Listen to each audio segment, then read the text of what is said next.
also an out-of-state student at Temple University, so I understand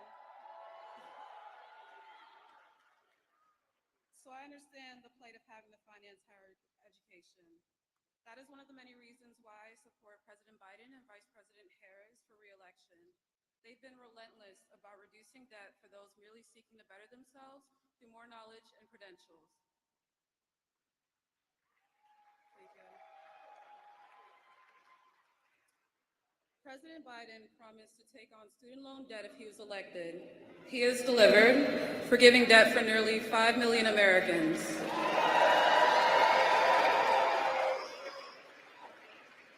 My support for the Biden-Harris administration is based on his commitment to equity, expanding healthcare, providing student debt relief, and reforming immigration policies. My support for President Biden and Vice President Harris comes from the fact that they're fighting for people like me each and every day and those who look like me. They understand the power of the Black vote. The launch of Black voters for Biden is significant because history has shown time and time again that unity fosters strength. Our voices determine our destiny. It's such a great honor to be here. I hope that all of you will join me in working to re-elect President Biden and Vice President Harris. If you text EMPOWER to 30330, you can join our coalition. Thank you so much.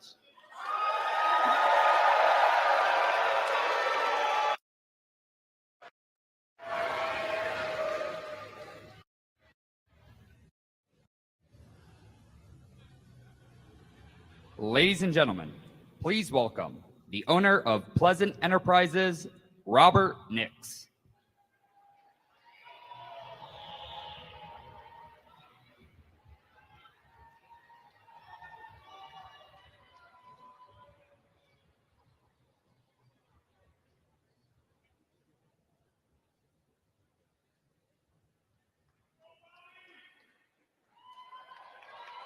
Hey, Billy. I'm not supposed to go off cue at all, but I will say I was a little slow getting in because I was talking to the president. And we talked about nothing important, so we're fine. So it is so great to be here with all of you today to launch Black Voters for Biden-Harris and to welcome Vice President Harris and President Joe Biden back to Philadelphia. It's truly the honor of a lifetime to have the opportunity to introduce you to our Vice President. But first, I would like to take a moment to talk about me.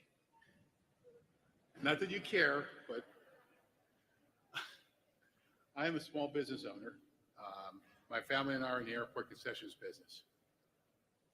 In 2020, the virus and everything hit, and planes didn't fly anymore. So it won't take a rocket scientist to figure out that if you have no airlines and you're in the airline business, you're not going to function very well financially. But I was fortunate enough that this administration put the PPP group together and put those funds together and allowed me to keep my staff working until we got back on our feet. So that's something that you gotta appreciate.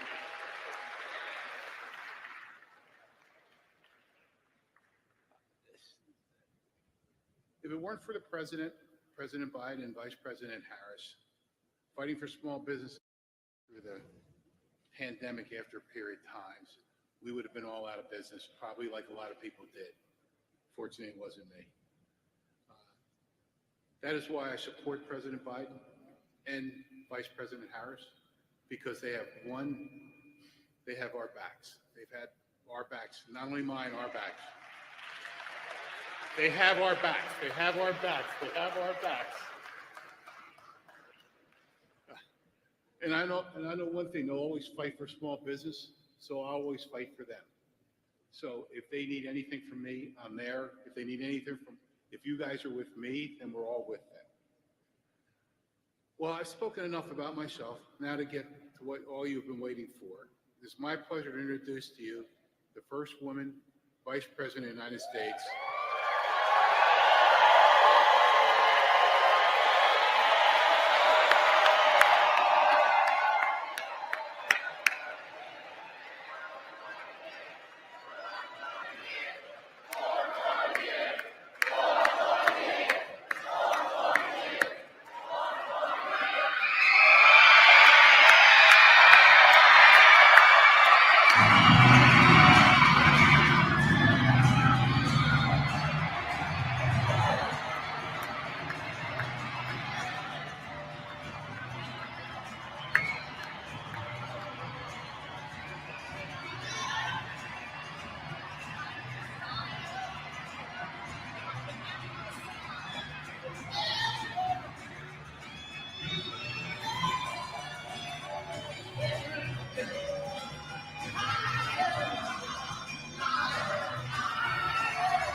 to thank Robert Nix for your leadership and for those very kind words and all you do for our country. And I want to thank all the incredible leaders who are here with us today, in particular our young leaders. It is so good to see you all.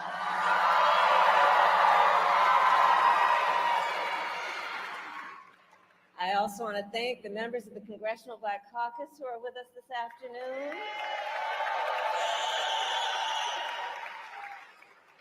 And everyone else, thank you for being here.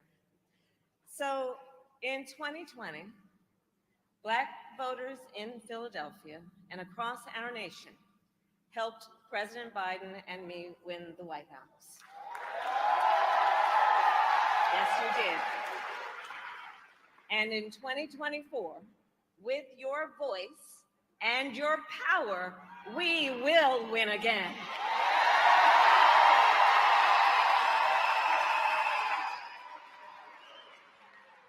Philadelphia, in Joe Biden, we have a fighter, a leader with skill, vision, determination, and compassion.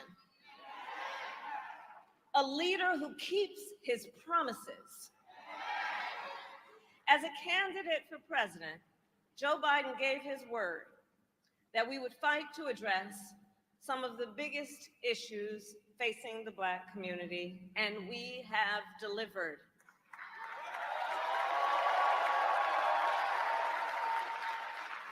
In 2020, Joe Biden and I vowed that we would lower the cost of health care like insulin.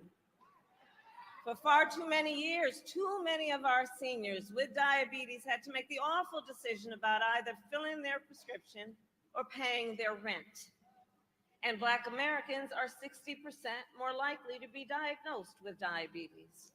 So we capped the cost of insulin for our seniors at $35 a month.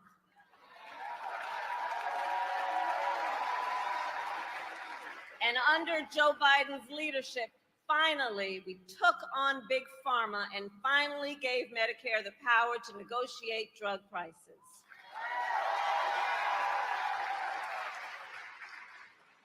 We also took on the issue of debt, which makes so many people feel like they can never get ahead. Take, for example, medical debt. We are now making it so medical debt can no longer be included on your credit score.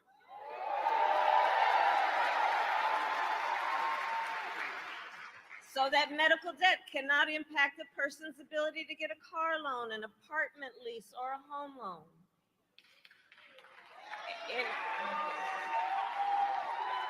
In 2020, we promised to forgive student loan debt.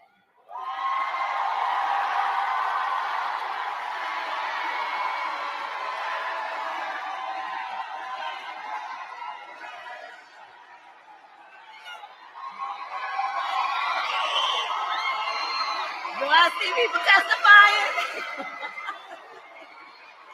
Can I get a witness? And I'll tell you, I have a unique position as vice president to spend a lot of time with our president. And on this subject, I remember sitting in the Oval Office with our president, Joe Biden, shortly after the United States Supreme Court struck down our initial plan to forgive billions of dollars in student loan debt. A different leader, a different kind of leader, would have thrown in the towel. Not Joe Biden. Not Joe Biden. And I'm going to tell you what he said that day. This is not over. So we kept fighting. And so far, we have forgiven over $165 billion in student loan debt for over 5 million Americans. On average, more than $30,000 per person and $70,000 for our public servants like nurses, firefighters, and teachers.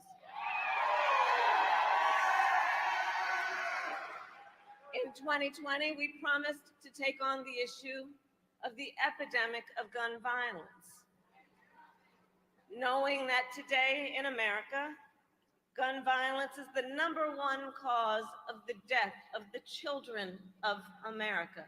Not car accidents, not cancer, gun violence. We took on the issue knowing Black Americans are 10 times as likely to be the victim of gun homicide. And I'll tell you, I have personally held too many hands of mothers and fathers as I attempted to comfort them after their child was killed by gun violence. So to address this crisis, under the president's leadership, we passed the first major gun safety law in nearly 30 years. A bipartisan law to strengthen background checks. And again, I sat in the Oval Office with the president, where he sat down with Democrats and Republicans and appealed to their better selves. And that's why, for the first time in 30 years, it happened as a bipartisan deal.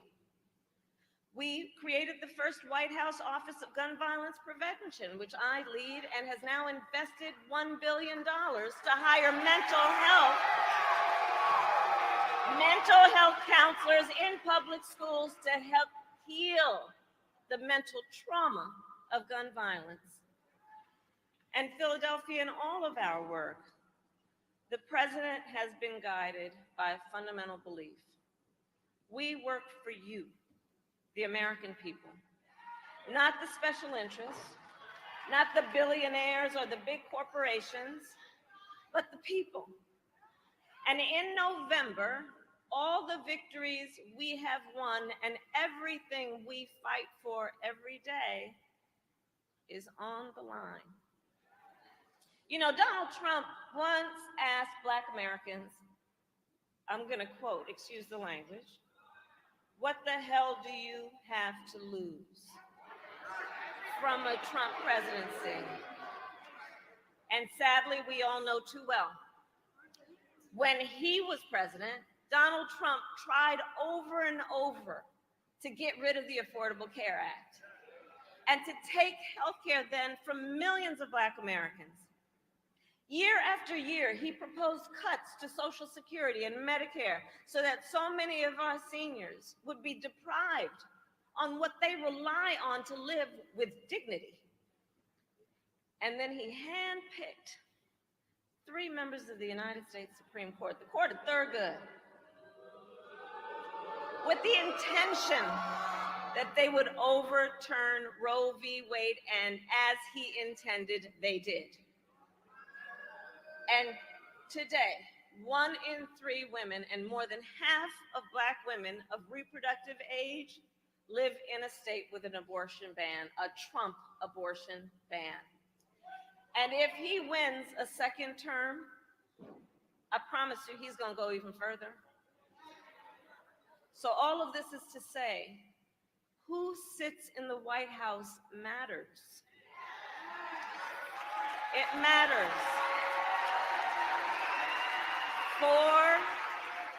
It matters for the people of the world.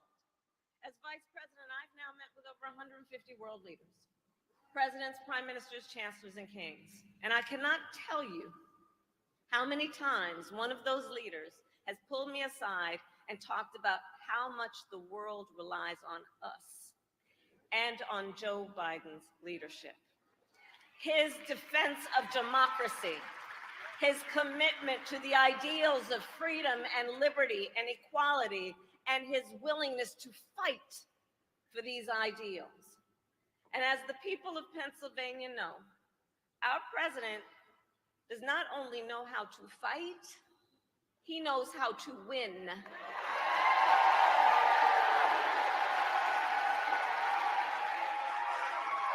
We beat Donald Trump once, and we're going to beat him again. And now it is my honor to introduce our president, Joe Biden.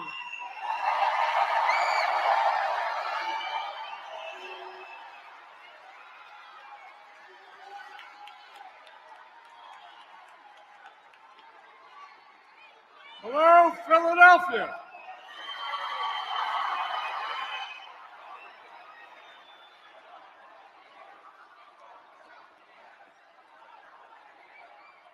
Thank you.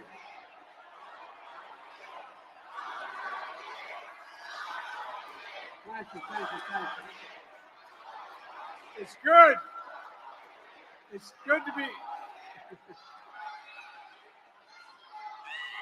It's good to be almost home. I just live down the road a little bit. Thank you, Kamala, for your partnership, and it is a partnership.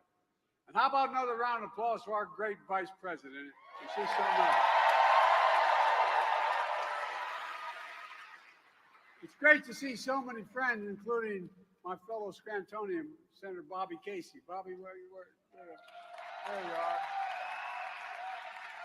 Mayor Parker, Lieutenant Governor Davis, the Chair of the Congressional Black Caucus, Steve Horsford, members of the CBC who are here tonight. If I introduce everybody, I'll be here all night. But look, I couldn't be here thinking of our dear friend, Congressman Dwight Evans. He's recovering. He's going to recover. He's doing well.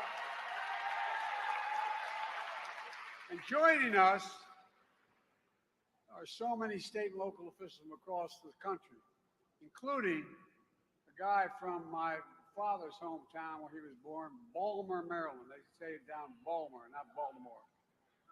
I want to introduce you to the mayor, the governor of the great state of Maryland. Where are you, Governor?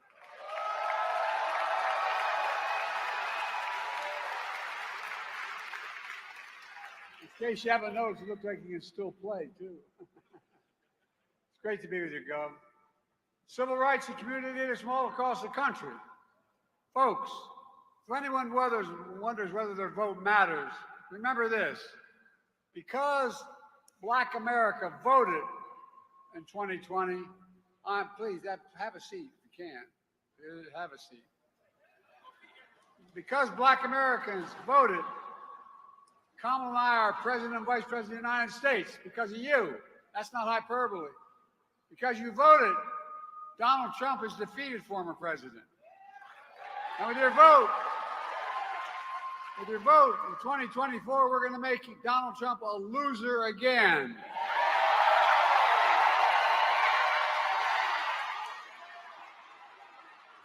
In 2020, throughout my career, and a lot of Philadelphians know this because I got so much help when I was running for the Senate in Delaware from Philly, Black voters placed enormous faith in me.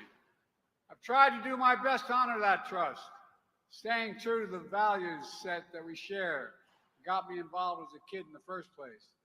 Everyone's entitled to be treated with dignity and respect. Faith and family are everything, and we leave no one behind. Folks, I know it's natural to wonder if democracy you hear about, actually works for you. When justice is denied, how can it be working for you? When promises are broken, how can it be working for you? When you have to be 10 times better than everyone else to get the same shot, how can it be working for you? I get it. And I know there's a lot of misinformation out there. So I came today to speak the truth. The truth about promises made and promises kept. Do you remember when the pandemic hit? When 20 million people were out of work? When business and schools shut down? Emergency rooms were overwhelmed. Black folks were hit harder than anyone else. When Trump was president, he said this, he took responsibility for none of it. He said, it's none of my responsibility. When I came to office, I promised we'd do everything we can to get us through that pandemic. And that's what we did. That, folks, was a promise made and a promise kept. I promised to put racial equality at the center of everything I do, because I vowed I would have an administration that looked like America. Because you voted, we're invested in more than ever in the Black families and communities. A promise made and a promise kept. A promise we'd start to reconnect Black and brown and overlooked neighborhoods cut off by highways in the 60s, and decades of disinvestment as a consequence of it, including here in Philly. But we're changed that with the Recovery Act. Right now, you see all the construction going on the highways around here. A promise made and a promise kept. Look, I said I'd remove every lead pipe in America so every child can drink clean water without fear of brain damage.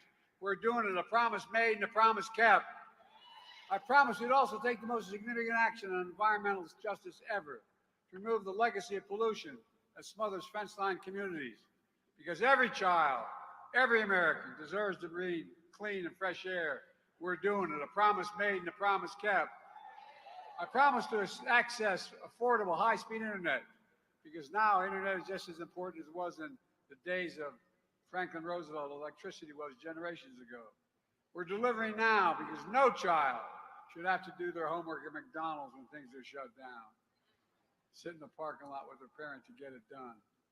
Another promise made and another promise kept. I promised to protect your health care. I protected and expanded the Affordable Health Care Act, but was Obamacare. It is still Obamacare. Saving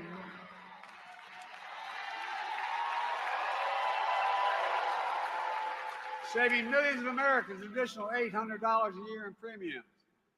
And folks, the Affordable Care Act is still a big deal. As Kamala just explained, senators debated this, but we finally got it done. We debated seniors with diabetes are now paying $35 for instance instead of $400. I'm determined to make that apply to every American, not just seniors in the second term. We're capping the bill we've already passed. We cap total out-of-pocket costs for drugs for seniors beginning next year at $2,000 a year total, including cancer drugs that cost $10,000, $12,000, $14,000 a year. You pay no more than $2,000 a year. Promise made and promise kept. And by the way, not only saves people money, it saves the taxpayers, guess what? $160 billion cut in the deficit because Medicare doesn't have to pay those exorbitant prices. Folks, one of the reasons I got started and won the first time and subsequent times in Delaware is because of the best HBCU in America, Delaware State.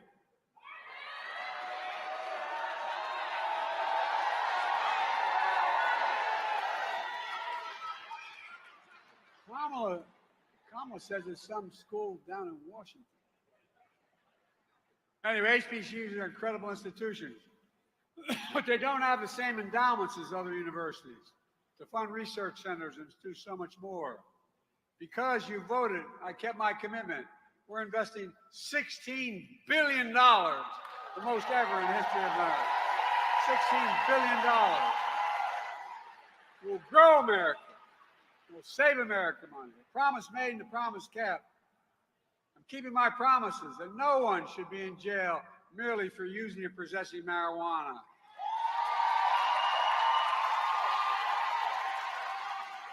I pardoned thousands of people incarcerated for the mere possession of marijuana. Thousands. A promise made and a promise kept, and for the record should be expunged as well, I might add. Folks, it wasn't easy to get a lot of this done. In fact, obstacles every step of the way we faced. For example, Senate Republicans blocked the George Floyd Justice and Policing Act, but didn't stop me from signing a historic executive order requiring key elements of that bill for federal enforcement. That is, banning chokeholds, greatly restricting no-knock warrants, creating databases for police misconduct, and so much more. But we're still, and we did it with the support of George Bush's family, and we're going to finally get it all done. A promise made and a promise kept. I promised we'd beat the NRA, and we did. As Kamala mentioned, I signed the most significant gun safety law in nearly 30 years. A promise made and a promise kept. And by the way, I'm going to go back and once again ban assault weapons in America. I did it once. We'll do it again. Supreme Court blocked me from relieving student debt, but they didn't stop me. So far, I relieved student debt for nearly 5 million Americans. A significant number are black borrowers. So you can chase your dreams, start a family, buy your first home, start a business, and so much more. And guess what? It grows the economy. It strengthens the economy. I'm going to keep it going. Promise made is a promise kept. And we're speaking of the courts. because you voted, I was able to keep my commitment to appoint the first black woman on the United States Supreme Court. Justice Ketanji Brown Jackson. A promise made and a promise kept, and I appointed more black women in the federal circuit courts than every other president in American history combined. Every single president combined. And overall, we appointed 200 black judges to the federal bench. And guess what? The next president, they're going to be able to appoint a couple justices. And I'll be damned if they're not going to. Look, if in fact we're able to change some of the justices when they retire and put in really progressive judges like we've always had, tell me that won't change your life when Trump justices are already gutting voting rights, overturning Roe, decimating affirmative action, and so much more. We're going to let that happen? We can't. No, we really can't. Now let's talk about Trump's MAGA lies. I don't have an hour, but we'll get us sorted. Trump takes credit for sending all the pandemic relief checks alone. It's a lie. Truth is, the Congressional Black Caucus got that money passed. When Kamala came to office with the help of the CBC, passed legislation that delivered more checks in the pockets of millions of Americans, including black Americans. $1,400 checks from the American Rescue Plan we passed. And then $300 a month per child, per family through the child tax credit, which cut child poverty in half for black families. And I'm going to get it reinstated in the second term.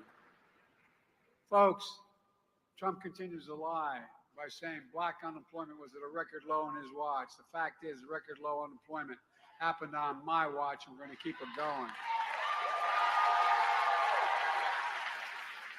Black small businesses are starting up at a faster rate in 30 years because of what we've done. The racial wealth gap is the lowest it's been in 20 years because of our efforts. A promise made and a promise kept. I announced the most significant housing plan in 50 years. It includes first-time home buyers tax credit, building millions of affordable housing to bring rents down. New data shows 40% cut in the gap between home appraisals in majority white communities versus those of color, communities of color. You know, the same exact builder on either side of 95 build the same houses. If it's a black community, it's lower, the value from the very day it's built ends up being lower than the exact same house across the highway in the white community. We're doing everything we can to right that wrong. And guess what? We're taking on corporate greed to bring down the price of gas, food, and rent. Eliminating junk fees. Instead of getting charged $35 for an overdraft, it's $3 now, not $35. The bottom line is we're investing more in black Americans than any previous administration in history has. We're opening more doors for economic opportunity, including access to capital, entrepreneurship, workforce training, so you can build a life of financial freedom and create generational wealth, all while being the providers and leaders of your families and community. Another promise made and a promise kept. We're just getting started. The second term, want to keep it going to level the playing field by making the wealthy begin to pay their fair tax. It ain't even close. I said I'd not increase the tax of anybody making less than $400,000 a year. Well, guess how much the average federal tax rate is for a billionaire? We had 1,000 of them. 8.3%. 8.3%. It's outrageous. If the billionaires only had to pay 25% to raise $400 billion, we'd be able to do everything we're doing now and still reduce the debt. Look, billionaires pay their fair share. Not only reduce the deficit, but could provide child care, elder care, paid leave, and so much more to change the lives of millions of Americans, as well as grow our economy. But folks, all progress, all freedom, all opportunities at risk. Trump is trying to make the country forget just how dark and unsettling things were when he was president. But we'll never forget lying around and him lying around, actually. And lying about how serious the pandemic was. and say he had no responsibility for it. And telling Americans, just inject a little bleach. Remember that? The way he's acting, I think he injected a hell of a lot of bleach in himself. Trump, you got it, kid.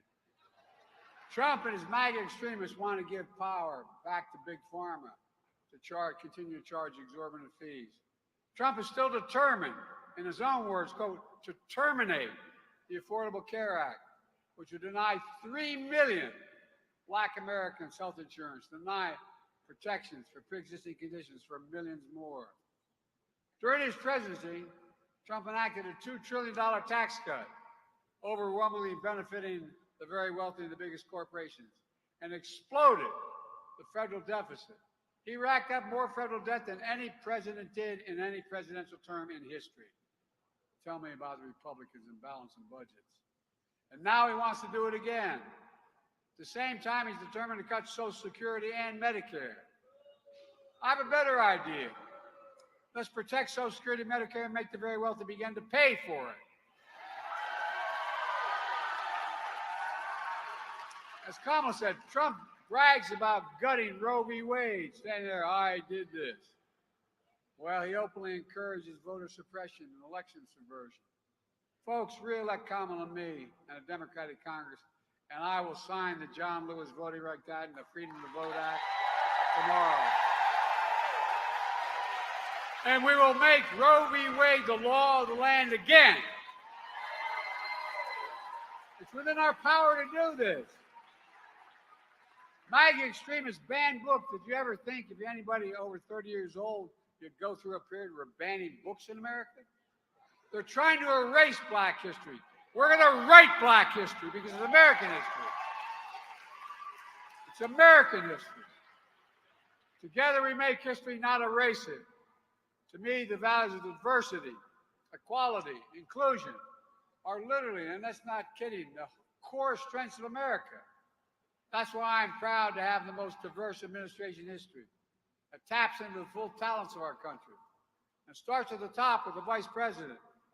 On Memorial Day, I proudly stood with a Black man, the highest order, the first Black Secretary of Defense, second Black Chairman of the Joint Chiefs of Staff, Black women heads of military units.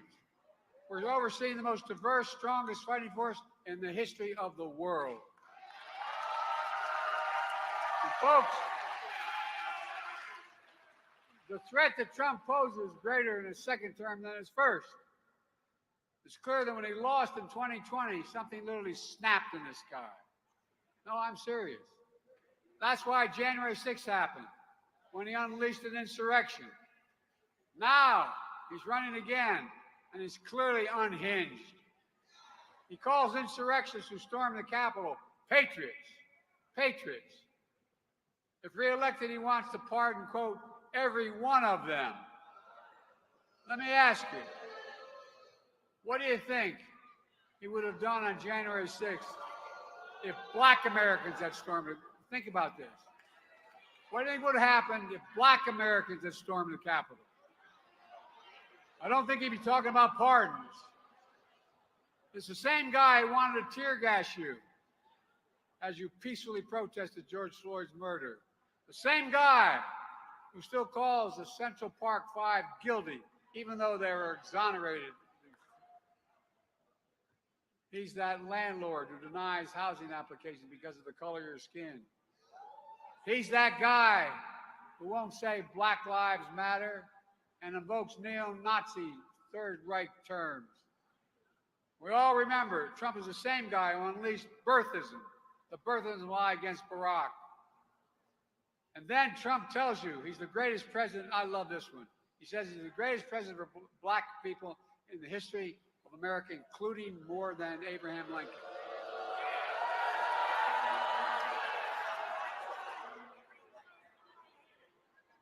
I mean, can you fathom that? Where in the hell? Like I said, I think he injected too much of that bleach in his country. I think it affected his brain. Some lies are so foolish they don't have to say anything about them at all. Maya Angelou said, when someone shows you who they are, believe them the first time. You got it, kid. You got it. I'm showing you who I am, and Trump has shown you who he is. And today, Donald Trump is pandering and peddling lies and stereotypes for your vote so he can win for himself, not for you. Well, Donald Trump will have a message for you. Not in our house and not in our watch. Let me close with this.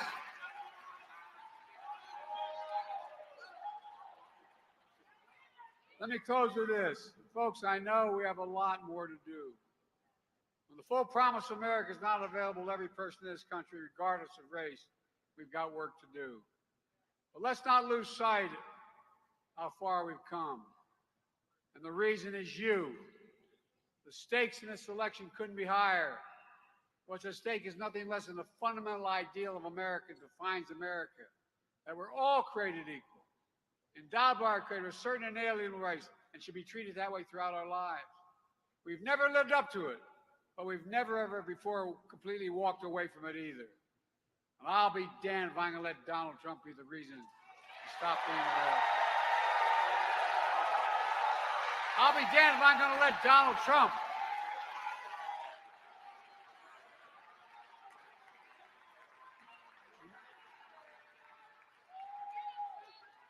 I'm not going to let Donald Trump turn America into a place that doesn't believe in honesty, decency, and treating people with respect.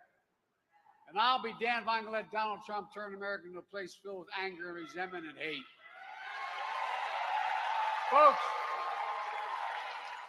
America's always been a place where we work toward more perfect union, where those who are excluded in the past are included in the promise of the country today. I still believe that. I'm still optimistic, but I need you. So my question for you is simple, a simple one. Are you with me?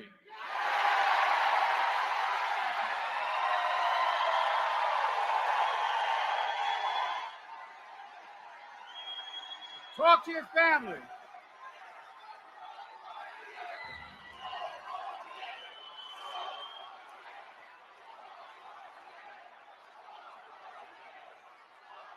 Spread the word.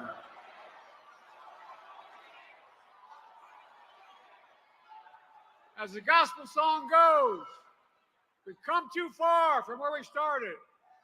Nobody told me the road would be easy. I don't believe he brought me this far, though, to leave me. My fellow Americans, I don't think the good Lord brought us this far to leave us behind. We just have to remember who we are. We're the United States of America, and there's nothing beyond our capacity when we act together. God bless you all, and may God protect our troops. Thank you, thank you, thank you.